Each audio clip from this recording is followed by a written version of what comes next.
সুপ্রিয় শিক্ষার্থী, আশা করি সবাই ভালো আছো। আজকে আমরা কিছু ব্যতিক্রমী ভার্ব নিয়ে আলোচনা করব, যে ভার্বগুলো কখনোই কন্টিনিউয়াস টেন্সে ব্যবহৃত হয় না। সহজভাবে বলতে গেলে যে ভার্বগুলোর সাথে আইএনজি ব্যবহৃত হয় না। তো আমরা ভার্বগুলো যদি দেখি, like, dislike, love, hate, prefer, want, need, mind, care. এই ব্যতিক্রমী ভার্বগুলোকে আমরা স্টেটেটিভ ভার্বস বলি। এই ভার্বগুলোকে যদি আমরা বাক্যে ব্যবহার করি তাইলে আমরা অন্যতম পার্থক্য লক্ষ্য করি। যেমন like, I am liking a bird. এই সেন্টেন্সটি কখনোই হবে না। আমরা লিখতে পারি আই লাইক এ বার্ড।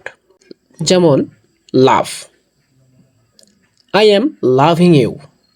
আমরা কখনোই ব্যবহার করতে পারবো না। এর পরিবর্তে ব্যবহার করি আই লাভ ইউ। যেমন need, I am needing a car. না লিখে আমাদেরকে লিখতে হবে I need a car. Mind, I am not minding.